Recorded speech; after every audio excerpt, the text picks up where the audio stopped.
Item ಯಾವುದೇ ಇರಲಿ try ಮಾಡಿ ಆಚಿ ಚಿಕನ್ ಮಸಾಲಾ. ಆಚಿ ಚಿಕನ್ ಮಸಾಲಾ ಹೂಡಿದ್ದಾನೆ ಇಂತ 100 ಮೊಕದ್ದಮೆಯನ್ನ ಹೂಡಿದ್ರು ಸಾಲಗೋಯ್ದು ಎದುರಿಗಿಲ್ಲ ಇಲ್ಲ. ಯಾಕಂತ ಹೇಳಿದ್ರೆ ರಾಜ್ಕುಮಾರ್ ಆದರ್ಶಗಳು ನನ್ನ ಜೀವನದಲ್ಲಿ ಹರಿದಾಡ್ತಾ ಇದೆ. ಸ್ನೇಹಿತರೆ, ಎಲ್ಲಿಂದ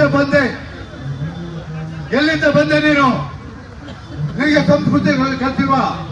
ನಿಮ್ಮ ಅಮ್ಮ ಬುದ್ಧಿ ಹೇಳ್ಕೊಟ್ಟಿಲ್ವಾ? ಹಿರಿಯರು ಅಂದ್ರೆ ಏನು? ಈ ನಾಡಿಗೆ ಕೊಟ್ಟಿರುವಂತ ಕೊಡುಗೆ ಏನೇನಿದೆ ನಿನ್ಗೆ ಯಾರು ಹೇಳ್ಕೊಟ್ಟಿಲ್ವಾ? ಇವತ್ತು ನೀನೊಬ್ಬ ನಿರುದ್ಯೋಗಿ, ಉದ್ಯೋಗ ಇಲ್ದೇ ಮನೇಲಿ ಕೂತಿದ್ಯಾ. ಪುಕ್ಸಟ್ಟೆ ಪ್ರಚಾರಕ್ಕೆ ಇವತ್ತು ನೀನು ಬೀದಿಗೆ ಬಂದು ರಾಜ್ಕುಮಾರ್ ಬಗ್ಗೆ ಮಾತಾಡ್ತೀಯಾ? ತಾಯಿ ತಮ್ಮ ಅವ್ರ ಪಕ್ಕ ಇದನ್ನ ನನ್ನ ಸ್ಮಾರಕ ಅಲ್ಲಿ ಮಾಡಿ ಅಂತ ಹೇಳ್ಬಿಟ್ಟು ಆಗ ಸರ್ಕಾರ ಈ ಪುಣ್ಯಾತ್ಮನ ಒಂದು ಸ್ಮಾರಕ ಇವತ್ತು ಅದನ್ನ ಯಾರು ಸಮಾಧಿ ಅನ್ನೋದಿಲ್ಲ, ಪುಣ್ಯಭೂಮಿ ಅಂತದೆ. ಅಂತ ಪುಣ್ಯಭೂಮಿಯನ್ನ ಬೆಂಗಳೂರು ನಗರದಲ್ಲಿ ಮಾಡಬೇಕು, 4 ಜನಕ್ಕೆ ಹೊರಗಡೆಯಿಂದ ಬಂದಂತವ್ರಿಗೆ ಗೊತ್ತಾಗಬೇಕು ಅಂತ ಹೇಳಿ ಸರ್ಕಾರ ಅವತ್ತು ಮುಂದೆ ಬಂತು. ಸರ್ಕಾರ ಮುಂದೆ ಬಂದು ಆ ಒಂದು ಸ್ಮಾರಕವನ್ನು ಕಟ್ಟೋದಕ್ಕೆ ಅವಕಾಶ ಕೊಡ್ತು. ಇವತ್ತು ಎಷ್ಟು ಜನರಿಗೆ ಭಾರತದಲ್ಲಿ ಸ್ಮಾರಕ ಕಟ್ಟೋದಕ್ಕೆ ಜಾಗ ಕೊಟ್ಟಿಲ್ಲ. ಇವತ್ತು ಅಂತವ್ರ ಬಗ್ಗೆ ಎಲ್ಲ ಮಾತಾಡಿ ಮಹಾತ್ಮ ಗಾಂಧಿ ಅವರು ಇನ್ನೂ ಅವ್ರ ಬಗ್ಗೆ ಮಾತಾಡ್ತೀರಾ? ಅವ್ರ ಬಗ್ಗೆ ಮಾತಾಡ್ತೀರಾ? ಆ ಅಹಿಂಸಾ ಪದವನ್ನ ಇಟ್ಕೊಳ್ಳೋದಕ್ಕೆ ನಿನ್ಗೆ ಏನ್ ಯೋಗ್ಯತೆ ಇದೆ? ಎಲ್ಲ ದಲಿತರ ಸಂಘಟನೆ 4 ಜನ ಹೇಳ್ಕೊಂಡು ಇವತ್ತು ಬೇರೆ ನಾಯಕರ ಹೆಸರು ಹೇಳ್ಕೊಂಡು ಪೊಲೀಸ್ ಸ್ಟೇಷನ್ಗೆ ಮುಖಂಡರಿದೆಯಾ? ಅವರೆಲ್ಲ ನಗ್ತಾರೆ. ಅವರೆಲ್ಲ ನನ್ನ ಗೆಳೆಯರೇ. ಬಹಳಷ್ಟು ಜನ ನನ್ನ ಗೆಳೆಯರಿದ್ದಾರೆ, ಹಿರಿಯರಿದ್ದಾರೆ. ನಾವು ಯಾವತ್ತು ಅದಕ್ಕೆ ಸಾಕ್ಷಿ ಯಾರೊಬ್ಬರು ಜಾತೀಯತೆಯನ್ನ ಮೀರಿ ಬೆಳೆದಂತ ಯಾವತ್ತು ಕೂಡ ನಾನು ಅದನ್ನ ಬಯಸೋನಲ್ಲ, ಅದನ್ನ ಹೇಳಿದವನಲ್ಲ. ಸ್ನೇಹಿತರೆ, ನಮಗೆ ಗೊತ್ತಾಗಬೇಕು. 1991 ಇಸ್ವಿ ಬಹಳಷ್ಟು ಜನ ರಾಜ್ಕುಮಾರ್ ಅಭಿಮಾನಿಗಳ ಸಂಘದ ಕಾರ್ಯಕರ್ತರಿದ್ದಾರೆ. ನವೆಂಬರ್ 11ನೇ ತಾರೀಕು ನನ್ನ ಜೀವಮಾನದಲ್ಲಿ ಆ ಘಟನೆಯನ್ನ ಮರೆಯಲು ಸಾಧ್ಯ ಇಲ್ಲ. ಅವತ್ತು ಕಾವೇರಿ ನದಿ ತೀರ್ಪಿದ್ದಾಗ, ಕಾವೇರಿ ನದಿ ತೀರ್ಪು ತಮಿಳುನಾಡಿಗೆ ಬಿದ್ದಾಗ ಇಲ್ಲಿರುವಂತ ತಮಿಳುಗರು ಅವತ್ತು ಪಟಾಕಿ ಹೊಡಿತಾರೆ.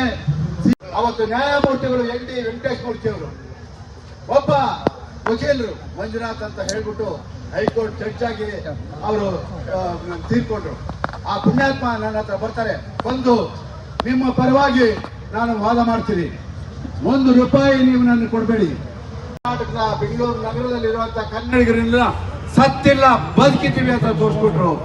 26 ಜನ ರಾಜ್ಕುಮಾರ್ ಅಭಿಮಾನಿಗಳು, ರಾಜ್ಕುಮಾರ್ ಅಭಿಮಾನಿ ಸಂಘದ ಕಾರ್ಯಕರ್ತರು ಗುಂಡಿಗೆ ಬಲಿಯಾದರು. ಇದನ್ನ ಯಾರು ಕೇಳ್ತಾರೆ? ಅವತ್ತೇನೋ ಗಲಭೆ ಲೂಟಿ ಏನೇನೋ ಆಯ್ತು. ಸುಮಾರು 100 ಜನ ತಮಿಳಿನ ಲಾಯರ್ಗಳು, ವಕೀಲರು ನನ್ನ ಮೇಲೆ, ಚಿದಾನಂದ ಮೂರ್ತಿ ಅವರ ಮೇಲೆ, ಪೊಲೀಸ್ ಇಲಾಖೆ ಮೇಲೆ ಮೊಕದ್ದಮೆಯನ್ನು ಹೂಡ್ತಾರೆ. 100 ಜನ ನನ್ನ ವಿಚಾರಣೆ ಪ್ರತ್ಯೇಕವಾದಂತಹ ನ್ಯಾಯಾಲಯವನ್ನು ಮಾಡ್ತಾರೆ. ಅವತ್ತು ಬಸವ ಭವನ ಹೆದರಿದ್ರೆ ನಾನು 45 ವರ್ಷದಿಂದ ಈ ಹೋರಾಟವನ್ನು ಮಾಡಕ್ಕಾಗ್ತಾ ಇರಲಿಲ್ಲ. ಇವತ್ತು ಬಂದಿದ್ದಾರೆ, ಕುಣಿಗಲ್ಲಿಂದ ಬಂದಿದ್ದಾರೆ, ದೊಡ್ಡಬಳ್ಳಾಪುರ, ಮಂಡ್ಯ, ಈ ಕಡೆ ಎಲ್ಲ ಕಡೆ ಬಂದಿದ್ದಾರೆ. ನಾನು ಯಾರಿಗೂ ಹೇಳಿಲ್ಲ, ತಿಳ್ಕೊಂಡು ಬಂದಿದ್ದಾರೆ. ನಾನು ಕರೆಯನ್ನ ಕೊಟ್ರೆ ಮುಂದೆ ಏನಾಗುತ್ತೋ ಗೊತ್ತಿಲ್ಲ. ಅದಕ್ಕೆ ಅವಕಾಶ ಬೇಡ. ಚಿಕ್ಕಿ ಇನ್ನೊಬ್ಬನಿಗೋಸ್ಕರ ನನ್ನ ಕನ್ನಡ ಪರ ಹೋರಾಟಗಾರನ ಬಳಸ್ಕೊಳ್ಳೋದು ನಾವಲ್ಲ. ಹಾಗಾಗಿ ಸ್ನೇಹಿತರೆ, ಇವತ್ತು ನಾನು ಒಂದು ಮಾತು ಹೇಳ್ತೀನಿ.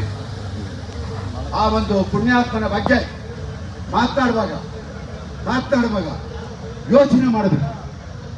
ಅಂಬೇಡ್ಕರ್ ಬಗ್ಗೆ ಮಾತಾಡುವಾಗ ಯೋಚನೆ ಮಾಡಬೇಕು. ಆ ಪುಣ್ಯಾತ್ಮ ಸಂವಿಧಾನ ಬರೆದೇ ಹೋಗಿದ್ರೆ ನಾವೆಲ್ಲ ಎಲ್ಲಿರ್ತಿದ್ದೋ?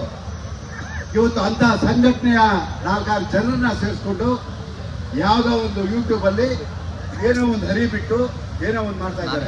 ಇದೆಲ್ಲ ನಿನ್ನ ಪ್ರಚಾರದ ಗಿಮಿಕ್ಸು ಅಂತ ಜನಕ್ಕೆ ಗೊತ್ತು.